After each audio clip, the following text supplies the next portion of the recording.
আসসালামু আলাইকুম। পঞ্চম শ্রেণী পৃষ্ঠা ৯৯ এক নম্বরে দেওয়া আছে খালি ঘর পূরণ করো। এখানে আমি ৩ নম্বর সমস্যাটি সমাধান করব। এখানে দেওয়া আছে ড্যাশ গ্রাম এর ৫৬% হলো ৪২ গ্রাম। তার মানে এখানে কত আছে, কত গ্রামের ৫৬% হলো ৪২ গ্রাম, এই কত গ্রাম আছে এটা আমাদের বের করতে হবে। যেহেতু এখানে কত আছে আমরা জানি না, তাহলে আমরা মনে মনে ধরে নিব যে আমরা এখানে ক ধরতে পারি, ধরি ক এর ৫৬% সমান হচ্ছে ৪২ গ্রাম, ৪২ গ্রাম। এখন আমরা এখানে কি করব, তাহলে ৫৬% যদি ৪২ গ্রাম হয়, তাহলে এখানে ক আছে, তাহলে আমরা প্রথমে আগে লিখব যে ক এর, তাহলে ৫৬% বলতে কি বুঝি আমরা, পার্সেন্ট বলতে আমরা ১০০ বুঝি, তাহলে আমরা নিচে লিখব ১০০, আর এই ৫৬কে আমরা কোথায় লিখব, উপরে। এবার সমান কত আছে, ৪২।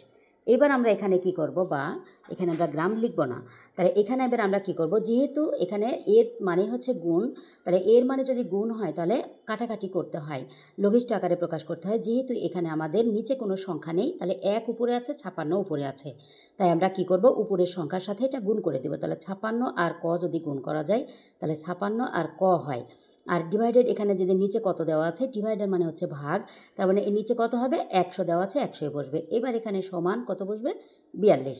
এখন আমরা এটাকে কি করব, যেহেতু এখানে ৫৬, এখানে ১০০ এর ৫৬ আর ক সমান এখানে ৪২ দেওয়া আছে, তাহলে এখানে আমরা এই সমান চিহ্নটা দেওয়া মানে কি, এটাকে আড়াআড়ি গুণ করতে হবে। তার মানে এখানকার উপরের সংখ্যার সাথে এখানে নিচের সংখ্যার গুণ হবে, আর এখানকার নিচের সংখ্যার সাথে এখানকার উপরের সংখ্যার গুণ হবে।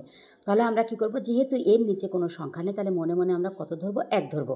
তাহলে ১-এর সাথে যদি এটার গুণ করা যায় তাহলে এই সংখ্যায় বসে, তার মানে ৫৬ আর ক সমান সমান। এবার যদি আমরা এখানে ১০০ আর ৪২ যদি গুণ করে দেই, তাহলে আমরা ৪২ আর দুইটা শূন্য আছে বসিয়ে দিলাম, তার মানে ৪২০০। এখন এখানে আমরা কি করব, যে বা এখানে যেহেতু আমরা কয়ের মান আমাদের বের করতে হবে, যে ক সমান কত, মানে কত গ্রাম, তার মানে আমরা এখানকারটা মান ধরেছিলাম ক, এই কয়ের মান আমরা যদি বের করতে যাই, এখানে ৫৬ কিন্তু গুণ অবস্থায় আছে, তার মানে এই পাশে গিয়ে কী হয়ে যাবে, ভাগ হয়ে যাবে। তাহলে বা ক সমান সমান, তাহলে এখানে কত আছে, ৪২০০, আর নিচে আমরা এখানে ৫৬কে ভাগ অবস্থায় দিয়ে দিলাম। এখন আমরা কি করব, ৫৬ দিয়ে আমরা এটাকে এখানে আমরা ভাগ করে দেখিয়ে দিব যে কত হয় এখানে।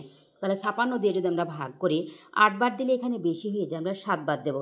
৬ ৭ ৪২, ২ হাতে থাকলো ৪, ৫ ৭ ৩৫, আর ৪ কত হয়, ৩৯। বিয়োগ করলে হয় হচ্ছে ১০-এর মধ্যে ২ বার দিলে ৮, হাতে ১, ১ আর ৯ ১০, ১২-র মধ্যে ১০ বার দিলে হচ্ছে এখানে ২ থাকে, হাতে ১, এখানে যেহেতু আমরা ধরেছিলাম ১, ১ হাতে ৪, ৪ 4 মিলে গেল, বামে শূন্য বসে না, এই শূন্যটা আমরা এখানে নামিয়ে দেবো। এবার এখানে আমরা কয়বার দেবো, ৫ ৬ ৩০, যদি ৬ বার দেই আমরা, ৫ বার দিই তাহলে কিন্তু মিলে যায়, ৬ বার দিলে বেশি হয়ে যায়, তাহলে ৬ ৬ ৫ ৬ ৩০, শূন্য হাতে থাকলো ৩, ৫ ৫ ২৫, আর ৩ কত হয়, ২৮, তার মানে কত হয়েছে, ৭৫। তার মানে কি, বা ক সমান কত হলো, ৭৫। তার মানে এই যে কয়ের মান আমাদের এখানে ৭৫ হয়েছে, তার মানে এখানে কত গ্রাম, তার মানে ৭৫ গ্রাম এর ৫৬% হলো ৪২ গ্রাম। আশা করি সবাই বুঝতে পেরেছেন। ধন্যবাদ সবাইকে। আসসালামু আলাইকুম।